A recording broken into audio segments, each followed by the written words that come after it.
L'Empire romain, une machine administrative obsédée par la documentation. Chaque naissance était scrupuleusement enregistrée, chaque décès, méticuleusement noté, chaque procès faisait l'objet de procès-verbaux détaillés. Et le moindre événement extraordinaire était rapporté aux gouverneurs provinciaux, qui à leur tour envoyèrent des rapports exhaustifs à Rome. Les Romains consignaient les tremblements de terre, les éclipses solaires, les rébellions, les guérisseurs itinérants, les prophètes, bref, quiconque attirait les foules. C'était une bureaucratie impeccable, une machine à tout archiver. Et Spinoza le savait pertinemment. C'est pourquoi, lorsqu'il a entrepris d'examiner les miracles de Jésus, il s'est directement plongé dans les archives romaines et ce qu'il y a trouvé, ou plutôt ce qu'il n'y a pas trouvé, a changé à jamais notre façon de comprendre l'histoire du christianisme. Vous avez probablement grandi en entendant parler des miracles de Jésus. La transformation de l'eau en vin, un symbole puissant. La multiplication des pains et des poissons, un acte de générosité divine. La guérison des lépreux, redonnant espoir aux exclus. La résurrection de Lazare, une victoire sur la mort elle-même. Des aveugles recouvrant la vue, des paralysés qui se remettent à marcher, des morts revenus à la vie. Selon les évangiles, ces événements se sont produits publiquement, devant des milliers de témoins. Si cela était vrai, les Romains auraient dû les enregistrer. C'était leur travail, leur devoir. Mais Spinoza a découvert quelque chose de profondément troublant. Dans les archives romaines du 1er siècle, il n'existe pas une seule mention de ces événements soi-disant surnaturels. Rien. Le silence est assourdissant. Avant que vous ne pensiez que Spinoza a inventé tout cela. Laissez-moi vous expliquer comment fonctionnait la bureaucratie romaine. Chaque province était dirigée par un gouverneur. Ce gouverneur était responsable de tenir Rome informée de tout ce qui se passait sur son territoire. Rébellions, agitateurs, mouvements religieux, tout ce qui pouvait menacer l'ordre établi. Ponce Pilate, le gouverneur de Judée à l'époque de Jésus, envoyait des rapports réguliers à l'empereur Tibère. Ces rapports étaient méticuleusement archivés. Beaucoup ont survécu jusqu'à nos jours. Et Spinoza a eu accès à des copies de ces documents grâce à des érudites travaillant dans les archives de Rome. Des sources de première main. Et voici le nœud du problème. Dans les rapports de Pilate qui ont traversé les siècles, Jésus n'est mentionné qu'une seule fois. Et cette mention est purement politique. Un agitateur juif qui a été exécuté pour avoir prétendu être roi. Point final. Aucune mention de miracle. Pas la moindre allusion à des morts qui ressuscitent. Aucune référence à des foules nourries avec 5 pains. Rien, absolument rien de ce qui relèverait d'événements surnaturels. Le vide est abyssal. Spinoza était intrigué. Si Jésus a réellement guéri des milliers de personnes, s'il a réellement ressuscité des morts en public, s'il a réellement nourri 5000 personnes avec presque rien, pourquoi les Romains ne l'ont-ils pas enregistré? Ils enregistraient tout. Ils consignaient les moindres faits et gestes de guérisseurs moins importants, qui attiraient quelques dizaines de personnes. Ils rapportaient les prophéties, même les plus vagues. Pourquoi aurait-il ignoré le plus grand thaumaturge de l'histoire de l'humanité? Le silence est frappant. La réponse que Spinoza a trouvée est incommode. Elle est simple et dévastatrice. Les Romains ne l'ont pas enregistré, parce qu'il n'y avait rien à enregistrer. Les miracles, tels qu'ils sont décrits dans les évangiles, ne se sont jamais produits de la manière dont on nous l'a raconté. Du moins, pas en tant qu'événement surnaturel, public et vérifiable. La vérité, brute. Attendez, avant de fermer cette vidéo, laissez-moi être clair. Spinoza ne disait pas que Jésus n'avait jamais existé. Il ne disait pas que Jésus n'était pas un guide spirituel important. Il ne disait pas que les évangiles étaient de la pure fiction. Il faisait quelque chose de beaucoup plus subtil. Il séparait le Jésus historique du Jésus mythologique. Et il montrait comment l'Église, au fil des siècles, a transformé un maître en un Dieu, à travers des histoires qui ont été amplifiées et embellies au fil du temps. Un processus complexe. Je vais vous donner un exemple concret de la façon dont cela fonctionne. Dans les premiers textes chrétiens, les lettres de Paul, écrite environ 20 ans après la mort de Jésus. Il n'y a presque aucune mention de miracle. Paul parle de la mort et de la résurrection de Jésus, bien sûr, mais il ne mentionne pas la multiplication des pains. Il ne parle pas de la transformation de l'eau en vin. Il n'évoque pas les guérisons publiques. Pourquoi? Si ces événements étaient si importants, pourquoi le premier écrivain chrétien les ignore-t-il?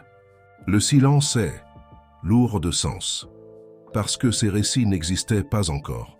Ils ont été créés plus tard, à mesure que les communautés chrétiennes grandissaient et avaient besoin d'histoires qui valident leur foi. L'évangile de Marc, le plus ancien, contient peu de miracles. Matthieu et Luc, écrits plus tard, en ajoutent davantage. Jean, le dernier, présente les miracles les plus spectaculaires. Vous voyez le schéma. Plus le temps passe, plus les miracles deviennent spectaculaires. Ce n'est pas la caractéristique d'histoires vraies. C'est la caractéristique de légendes qui grandissent avec le temps. Une transformation progressive. Spinoza appelait cela le processus de mythification. Un homme réel, avec des enseignements réels, est progressivement transformé en une figure surhumaine à mesure que les générations passent. Et chaque génération ajoute de nouveaux éléments fantastiques. C'est un processus naturel. C'est arrivé à Bouddha. C'est arrivé à Mahomet. Cela arrive à toute figure religieuse importante. Le problème, c'est quand nous oublions que cela s'est produit et que nous commençons à traiter les légendes comme des faits littéraux. La vigilance est de mise. Spinoza a trouvé un exemple particulièrement révélateur de ce processus. Il a comparé l'histoire de la naissance de Jésus dans Matthieu et Luc. Dans Matthieu, les rois mages arrivent. Hérode ordonne le massacre des innocents. Joseph s'enfuit en Égypte. Dans Luc, il n'y a pas de roi mage, pas de massacre, pas de fuite. Les bergers rendent visite. Il y a une présentation au temple et la famille retourne tranquillement à Nazareth. Ce sont des histoires complètement différentes, contradictoires, impossibles à harmoniser. Si c'était des témoignages oculaires, il y aurait une concordance dans les faits basiques, mais il n'y en a pas. Parce que ce ne sont pas des récits historiques, ce sont des narrations théologiques, chacune essayant de communiquer des significations différentes sur qui Jésus était. Matthieu écrit pour les Juifs et veut montrer Jésus comme le nouveau Moïse, d'où la fuite en Égypte, comme Moïse, d'où le massacre des innocents, faisant écho au Pharaon qui a tué les premiers-nés. Luc écrit pour les païens et met l'accent sur Jésus comme sauveur universel, d'où les bergers, représentant les humbles, d'où le temple, montrant Jésus accomplissant la loi judaïque. Aucun des deux ne ment au sens vulgaire du terme. Les deux font de la théologie à travers la narration, et c'est ainsi que les textes religieux fonctionnaient dans le monde antique.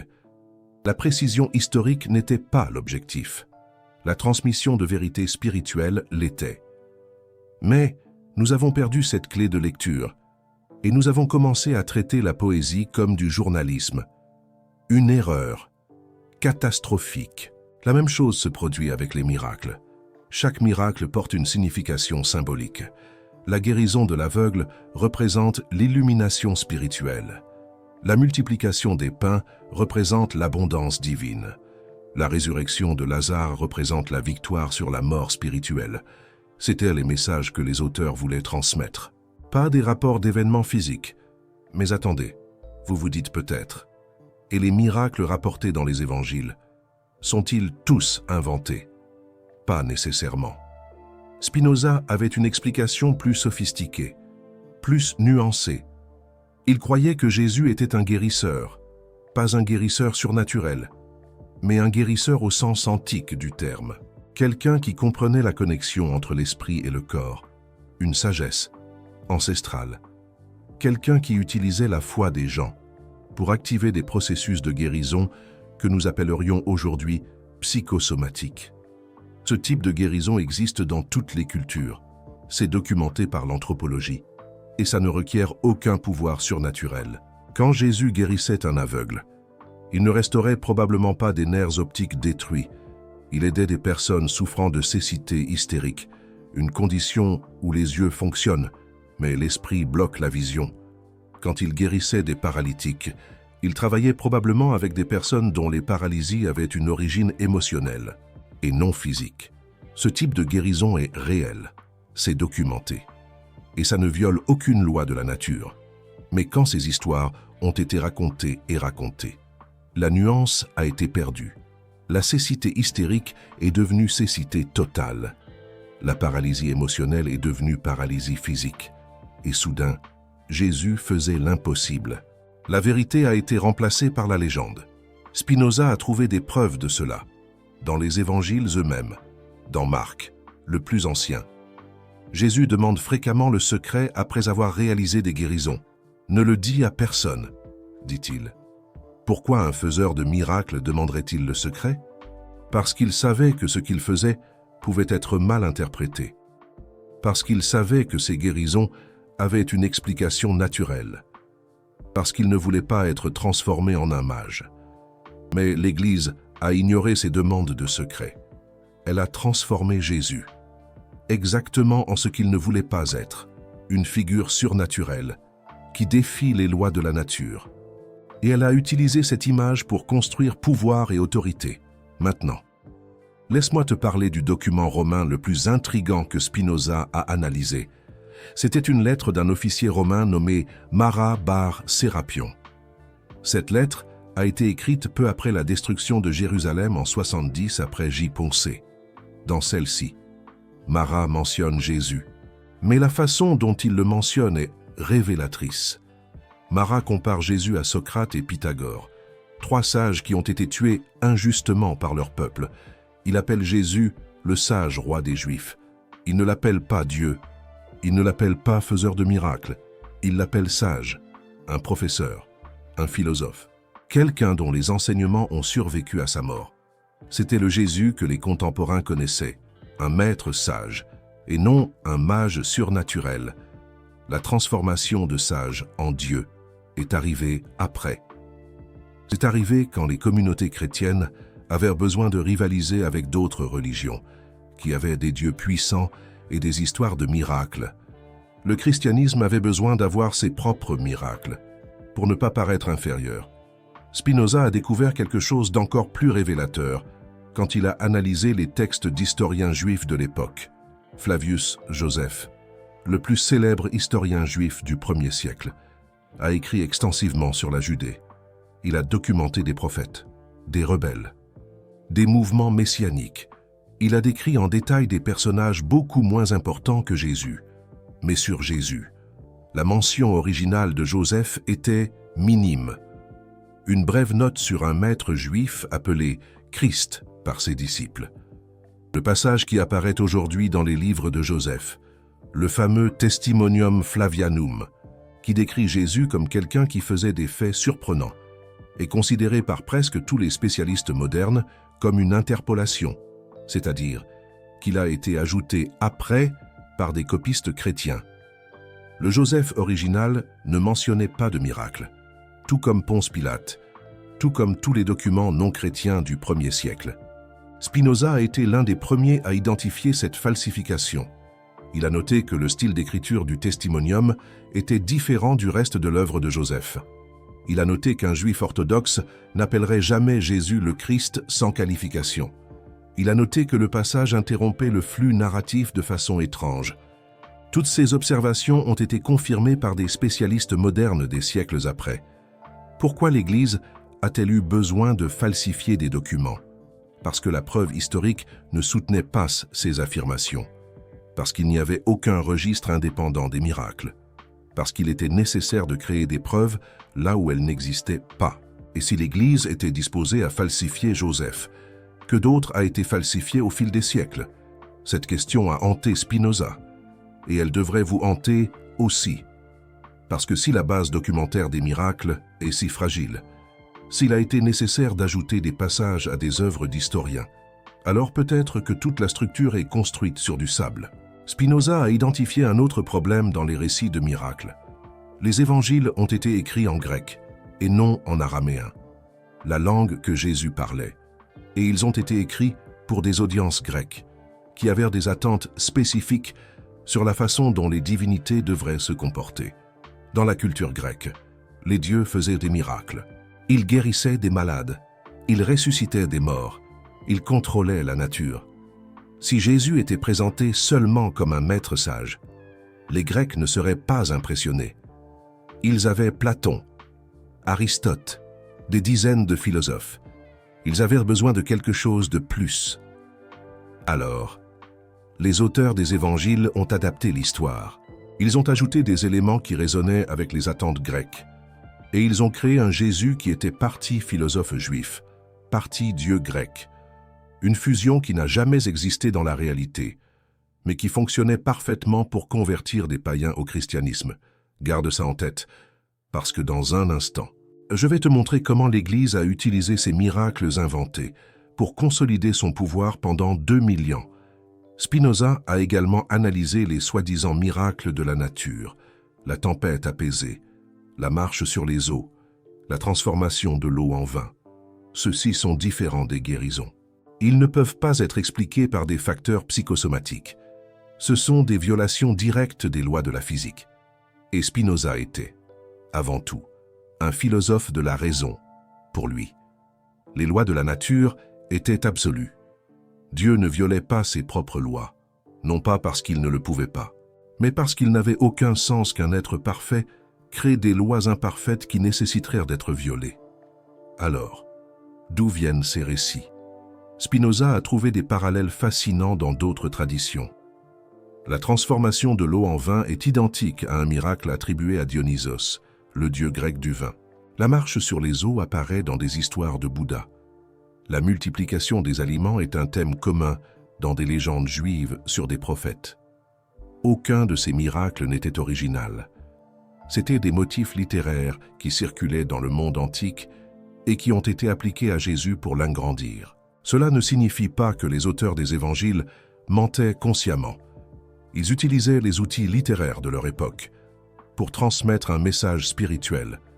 Le problème est que nous avons perdu la capacité de lire ces textes comme ils ont été écrits. Nous lisons comme histoire littérale, alors qu'ils ont été écrits comme théologie symbolique. Spinoza a donné un exemple brillant. Quand les évangiles disent que Jésus a transformé l'eau en vin, le message n'était pas qu'il avait des pouvoirs magiques sur les liquides. Le message était que Jésus transformait le commun en extraordinaire. L'eau représente le mondain, l'ordinaire. Le vin représente la joie, la célébration, le sacré. Jésus transformait des vies ordinaires en vies pleines de signification. C'était une métaphore, une puissante métaphore spirituelle. Mais l'Église l'a transformé en miracle littéral et a complètement perdu le sens. La même logique s'applique à la multiplication des pains. Le message n'était pas que Jésus violait les lois de la conservation de la matière.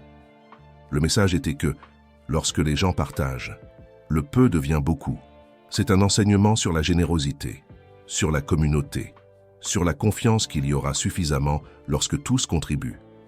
Mais transformé en miracle littéral, cela devient juste de la magie. Et la magie ne transforme personne. Et voici l'ironie tragique que Spinoza a identifiée. En transformant les enseignements de Jésus en miracles littéraux, l'Église a détruit leur véritable pouvoir. Les enseignements originaux pouvaient changer des vies, pouvaient transformer la façon dont les gens se reliaient les uns aux autres, pouvaient créer des communautés de soins et de partage. Mais les miracles littéraux ne changent rien. Ils impressionnent seulement. Et l'impression passe. La transformation demeure. Spinoza a aussi analysé comment les miracles étaient utilisés politiquement par l'Église durant le Moyen-Âge. L'Église contrôlait le monopole des miracles. Seuls les saints officiellement reconnus pouvaient faire des miracles. Et qui décidait qui était saint? L'Église. Cela signifiait que l'Église contrôlait qui avait accès au surnaturel. Si vous vouliez un miracle, vous deviez passer par l'Église. Vous deviez obéir. Vous deviez donner. Vous deviez vous soumettre. Les conciles de canonisation examinaient les supposés miracles avec une rigueur politique et non scientifique. Les saints qui appuyaient l'agenda papal étaient canonisés rapidement. Les saints qui menaçaient les intérêts de l'Église attendirent des siècles. Le processus des miracles était un outil de contrôle, pas de vérification de la vérité. Et lorsque des gens ordinaires affirmaient avoir des visions ou faire des miracles sans l'approbation de l'Église, Ils étaient persécutés comme des sorcières ou des hérétiques. Jeanne d'Arc en est l'exemple le plus célèbre. Elle affirmait avoir des visions divines. Elle a été brûlée vive. Des siècles plus tard, la même Église qui l'a tuée l'a canonisée. Qu'est-ce qui a changé? Pas les miracles, la politique. Spinoza voyait cette hypocrisie clairement. L'Église ne se souciait pas de la véracité des miracles. Elle se souciait de qui les contrôlait. Les miracles étaient du pouvoir. Et le pouvoir ne peut pas être démocratisé. Il doit être entre les mains de quelques-uns pour fonctionner comme contrôle, selon Spinoza. Vous vous demandez peut-être si les miracles étaient symboliques. Pourquoi l'Église les a-t-elle interprétés littéralement? La réponse est le pouvoir. Les miracles littéraux créent la dépendance. Si Jésus pouvait guérir n'importe quelle maladie, alors vous avez besoin de l'Église pour accéder à ce pouvoir. Si Jésus pouvait multiplier les aliments, alors l'Église est la source d'abondance. Si Jésus contrôlait la nature, alors l'Église contrôle votre destin. Les métaphores libèrent. Les miracles littéraux asservissent. Spinoza l'a vu clairement. Il a écrit que la superstition naît, se conserve et s'alimente de la peur. Et les miracles sont l'outil parfait pour créer la peur. Si Dieu peut violer les lois de la nature à n'importe quel moment, alors vous n'êtes jamais en sécurité. Alors vous avez besoin de l'Église pour médier votre relation avec ce Dieu imprévisible. Alors vous devez obéir, donner, confesser, pour garantir que les miracles travaillent en votre faveur et non contre vous. Mais un Dieu qui opère à travers des lois naturelles constantes ne génère pas la peur. Il génère la compréhension. Et la compréhension libère. C'est pourquoi Spinoza a été excommunié. C'est pourquoi ses livres ont été brûlés. C'est pourquoi il a passé sa vie à être persécuté. Parce que son message était trop dangereux pour ceux qui profitèrent de la peur. Laissez-moi vous parler maintenant d'un autre document que Spinoza a analysé. C'était une lettre de Pline le Jeune, gouverneur de Bithynie, écrite vers 112 après J.C. Pline demandait à l'empereur Trajan comment traiter les chrétiens. Dans la lettre, il décrit les rituels chrétiens. Ils se réunissent avant l'aube, chantent des hymnes au Christ comme s'il était un Dieu, font des promesses de ne pas voler ou commettre l'adultère. Ce qui est intéressant, c'est ce que Pline ne mentionne pas. Il ne mentionne pas les miracles, il ne mentionne pas les guérisons, il ne mentionne pas les pouvoirs surnaturels. Si les chrétiens faisaient des miracles à cette époque, Pline l'aurait signalé. C'était exactement le genre de choses que les Romains considéraient comme subversives et dangereuses. Mais il décrit les chrétiens comme une secte morale, pas comme un groupe de faiseurs de miracles. Cela suggère que même 70 ans après la mort de Jésus, les miracles n'étaient pas encore le centre de l'identité chrétienne. C'étaient les enseignements moraux, c'était la communauté, c'était la promesse de la vie éternelle. Les miracles spectaculaires sont venus après. Quand le christianisme a dû rivaliser avec les religions de mystère qui promettaient des expériences surnaturelles, Spinoza a aussi trouvé des preuves dans les propres textes chrétiens qu'il y avait un inconfort avec les miracles. À plusieurs moments, Jésus critique ceux qui demandent des signes. Une génération mauvaise et adultère demande un signe, dit-il. Pourquoi critiquerait-il la recherche de miracles si faire des miracles était son activité principale? La réponse est que le Jésus historique évitait probablement d'être vu comme un miraculeux. Ce rôle lui a été imposé après. Il y a un autre texte fascinant que Spinoza a analysé, l'Évangile de Thomas, découvert des siècles après lui, mais dont il connaissait déjà les idées à travers des fragments. Dans cet évangile, il n'y a pas de miracle narratif, pas d'eau transformée en vin, pas de multiplication des pains, seulement des enseignements. 114 paroles de Jésus sur la sagesse, la connaissance de soi et le royaume qui est à l'intérieur de chaque personne. Si cet évangile reflète une tradition plus ancienne, alors le Jésus original était un maître de sagesse, pas un faiseur de miracles. L'Église a rejeté l'évangile de Thomas, l'a qualifié d'hérésie, a ordonné qu'il soit brûlé. Pourquoi? Parce qu'un Jésus sans miracle ne sert pas les buts de l'institution. Un Jésus qui enseigne que le royaume est à l'intérieur de vous n'a pas besoin d'intermédiaire. Un Jésus philosophe peut être suivi par n'importe qui, n'importe où. sans dépendre de prêtres, de temples ou de sacrements. Ce Jésus est trop dangereux. Spinoza a aussi étudié comment les miracles ont évolué au long de la tradition chrétienne, dans les premiers siècles, où les miracles de Jésus étaient relativement modestes. Guérison, exorcisme, multiplication d'aliments. Mais à mesure que les siècles passaient, les miracles se sont transformés en quelque chose de plus en plus spectaculaire. Au IVe siècle, surgissent des récits de Jésus faisant marcher des statues. Au VIe siècle, des histoires de Jésus multipliant l'or pour les pauvres. Au VIe siècle, des légendes de Jésus contrôlant des armées d'anges. Ce modèle d'inflation miraculeuse prouve le point de vue de Spinoza. Les miracles ne sont pas des registres d'événements réels. Ce sont des expressions de dévotion qui croissent avec le temps. Plus les communautés aiment leur fondateur, plus les histoires sur lui deviennent spectaculaires. C'est un phénomène sociologique, pas théologique. Mais l'Église a traité toutes ces histoires comme également vraies. Les modestes miracles de Marc et les miracles fantastiques des apocryphes tardifs étaient placés sur le même plan de réalité. Et quiconque remettait cela en question était traité d'hérétique. Spinoza, lui, a osé questionner. Et il a été détruit pour ça. Il y a un aspect des miracles que Spinoza a analysé avec une attention particulière, la résurrection. S'il existe un miracle central dans le christianisme, c'est celui-là. Sans la résurrection, dit Paul, notre foi est vaine. Mais quand Spinoza a examiné les récits de la résurrection, il a trouvé des contradictions qu'aucune harmonisation ne parvient à résoudre. Dans Marc, l'évangile le plus ancien, les femmes trouvent le tombeau vide et s'enfuient, terrifiées. Le texte se termine là. Il n'y a pas d'apparition de Jésus ressuscité. Les versets finals de Marc, qui décrivent des apparitions, ont été ajoutés des siècles plus tard. Les érudits modernes s'accordent là-dessus, et Spinoza le soupçonnait déjà. Dans Matthieu, Jésus apparaît en Galilée. Dans Luc, il apparaît à Jérusalem. Dans Jean, il apparaît aux deux endroits, dans des séquences différentes. Les témoins sont différents. Les paroles de Jésus sont différentes. Les détails sont contradictoires. Si c'étaient des récits de témoins oculaires d'un événement réel, il y aurait de la cohérence. L'incohérence suggère autre chose, des visions religieuses, que chaque communauté a interprétées à sa manière. Spinoza ne niait pas que les disciples avaient eu des expériences. Il croyait qu'ils avaient réellement senti la présence de Jésus après sa mort. Mais ces expériences étaient internes, pas externes. C'étaient des visions mystiques, pas des rencontres physiques. C'étaient des transformations de la conscience, pas des violations des lois de la nature. Et au fil des années, ces expériences internes ont été décrites en termes de plus en plus concrets, jusqu'à devenir des rencontres physiques avec un corps ressuscité.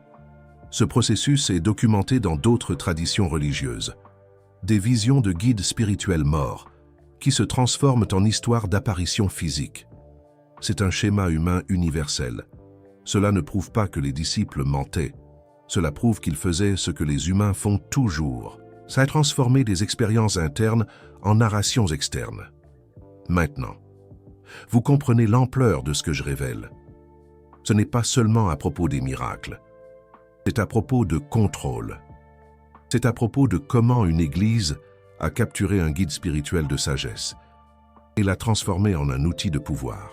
C'est à propos de comment 2000 ans d'histoire ont été construits sur une interprétation que Jésus lui-même aurait rejetée. Spinoza était clair à ce sujet. Il a écrit que la véritable religion n'a pas besoin de miracles. La véritable religion se base sur la raison, sur l'éthique, sur l'amour du prochain. Les miracles sont des béquilles pour ceux qui ne peuvent pas croire sur la base de leur propre expérience. Ce sont des distractions qui nous éloignent de ce qui compte vraiment.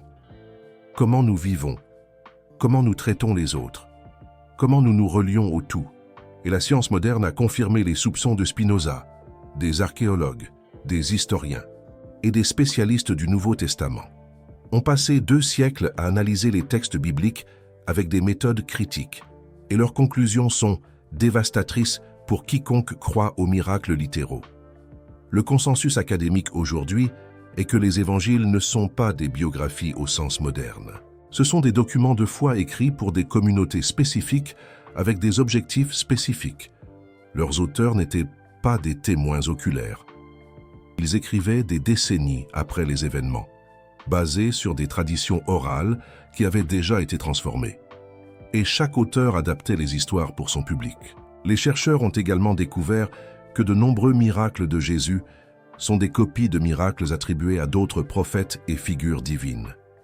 Élisée a multiplié les aliments, Élie a ressuscité les morts, Moïse a transformé l'eau, Dionysos a produit du vin, Esculape guérissait les malades. Les auteurs des évangiles utilisaient un répertoire de motifs miraculeux qui était courant dans leur monde. Ils n'inventaient pas de rien, mais ils n'enregistraient pas non plus des événements uniques. Cela ne diminue pas l'importance spirituelle des textes. Au contraire, quand nous comprenons qu'ils sont de la littérature théologique, nous pouvons chercher leur signification profonde, au lieu de nous perdre dans des débats sur leur littéralité historique. Un miracle symbolique peut transformer votre vie. Un miracle littéral que vous ne pouvez pas vérifier ne transforme rien.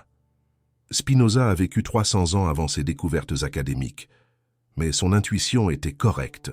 En utilisant uniquement la raison et l'analyse attentive des textes, il est arrivé à des conclusions que des siècles de recherche ont confirmées. Il a vu ce que les autres ne voulaient pas voir, et il a payé le prix pour cela. Aujourd'hui, vous avez accès à des informations que Spinoza n'a jamais rêvé d'avoir. Nous avons les manuscrits de Nag Hammadi. Nous avons les manuscrits de la mer morte. Nous avons 2000 ans d'analyse textuelle. Nous avons l'archéologie, l'anthropologie, les études comparatives de religion. Et toutes ces preuves pointent dans la même direction. Les miracles, en tant qu'événements physiques surnaturels, ne résistent pas à l'examen historique. La question n'est plus de savoir si c'est vrai. La question est, que vas-tu faire de cette information? Vas-tu l'ignorer pour maintenir ton confort? Ou vas-tu l'utiliser pour chercher une foi plus mature, plus profonde, plus transformatrice? Et si les miracles ne se sont jamais produits littéralement? Que reste-t-il? Il reste quelque chose de bien plus valeur. Il reste un homme qui a enseigné que vous n'avez pas à craindre Dieu. Il reste un guide spirituel qui a dit que le royaume est déjà à l'intérieur de vous. Il reste une philosophie de vie qui ne dépend pas de violation des lois naturelles, mais de transformation intérieure. Ce Jésus est plus réel que le Jésus miraculeux, parce que ce Jésus peut être suivi par n'importe qui, indépendamment de croire en des événements surnaturels. Ce Jésus offre un chemin pratique vers une vie meilleure, pas des promesses de magie qui ne se concrétisent jamais. Pense à ce que cela signifie pour toi personnellement. Si tu as passé ta vie à attendre un miracle qui n'est jamais venu, ce n'est pas parce que tu n'avais pas assez de foi, c'est parce que les miracles ne fonctionnent pas comme ça. Si tu t'es senti coupable de douter des événements surnaturels, cette culpabilité était injustifiée. Douter est le chemin vers la vérité, pas l'obstacle. Si tu connais des gens qui souffrent en attendant des interventions divines qui n'arrivent jamais, maintenant tu comprends pourquoi. Ce n'est pas parce que Dieu les a abandonnés, c'est parce que la promesse de miracles littéraux est un mensonge qui a été raconté pendant 2000 ans. Un mensonge qui profite aux églises, pas aux individus. Un mensonge qui crée la dépendance, pas la libération. Spinoza a offert une alternative. Au lieu d'attendre que Dieu viole les lois de la nature en ta faveur, tu peux travailler dans le cadre de ces lois. Au lieu de prier pour des miracles, tu peux agir pour transformer ta situation. Au lieu de dépendre des interventions surnaturelles, tu peux développer ta propre capacité à créer du changement. Cela ne signifie pas que tu es seul. Spinoza croyait que nous faisons tous partie d'une substance unique, qu'il appelait Dieu ou Nature. Nous sommes tous connectés. Agir pour améliorer sa vie, c'est participer au flux créatif de l'univers. C'est beaucoup plus puissant que n'importe quel miracle, parce que c'est réel. Et la plus grande ironie, c'est que cette compréhension est plus proche de ce que Jésus a réellement enseigné, que la version miraculeuse de l'Église.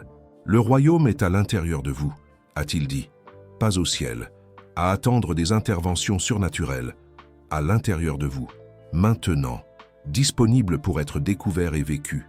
Dans ces dernières minutes, je vous ai révélé des vérités que Spinoza a payé de sa vie pour découvrir, des vérités que l'Église a tenté d'effacer pendant des siècles, des vérités qui sont documentées dans les propres archives romaines qui ont survécu. Et je n'ai pas fait cela pour détruire votre foi, je l'ai fait pour la libérer. Chaque vidéo comme celle-ci exige de plonger dans des documents anciens auxquels peu de gens ont accès, de croiser les informations de dizaines de sources, de défier des narrations que des milliards de personnes acceptent sans questionner, et d'affronter les critiques de ceux qui préfèrent l'illusion confortable à la vérité inconfortable. Le bouton « Super Thanks » juste en dessous n'est pas seulement un soutien financier, c'est vous qui dites « Je préfère la vérité au confort, je préfère questionner à accepter aveuglément, je préfère faire partie de ceux qui s'éveillent au lieu de dormir ». Vous venez de découvrir que les archives romaines n'ont enregistré aucun miracle de Jésus, que les premiers textes chrétiens ne mentionnent presque pas de miracles, que les miracles ont grandi et sont devenus plus spectaculaires à mesure que les décennies passaient, et que Spinoza a identifié ce schéma, des siècles avant que l'archéologie moderne ne confirme ses soupçons. Maintenant, je veux savoir ce que vous en pensez. Croyez-vous que la foi a besoin de miracles littéraux pour être vraie? Ou pensez-vous que les enseignements transformateurs sont plus importants que les événements surnaturels? Commentez ci-dessous, Team Enseignement ou Team Miracle. Et si vous connaissez quelqu'un qui croit encore que les miracles sont la base de la foi, identifiez cette personne. Peut-être que cette vidéo sera le début d'une réflexion dont elle a besoin. La vérité sur Jésus ne diminue pas son importance, elle l'augmente. Parce qu'un guide spirituel humain qui a transformé le monde avec ses idées est plus inspirant qu'un Dieu qui faisait des tours de magie, un philosophe dont les enseignements ont survécu 2000 ans mérite plus de respect qu'un faiseur de miracles dont les magies personne ne peut vérifier. Spinoza a compris cela et il en a payé le prix. Et c'est peut-être là la leçon la plus importante de tout cela. La vérité sur Jésus nous libère d'une foi infantile, basée sur des événements surnaturels que personne ne peut vérifier, et nous invite à une foi adulte, basée sur des enseignements que n'importe qui peut appliquer. Une foi qui ne dépend pas de la magie, mais de la transformation intérieure.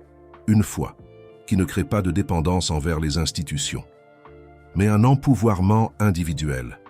2000 ans de miracles fabriqués ont créé un monde de croyants passifs, attendant une intervention divine. Spinoza a offert une autre vision, un monde de personnes actives, créant leur propre chemin, connectés avec le tout, à travers la raison et l'amour. Maintenant, la question vous est posée. Qu'allez-vous faire de cette information? Allez-vous continuer à croire aux miracles littéraux, parce que c'est plus confortable? Ou allez-vous chercher le Jésus réel, le guide spirituel de sagesse, que l'Église a tenté de cacher? Derrière des événements surnaturels, le choix vous appartient. Mais maintenant, vous savez qu'il existe un choix.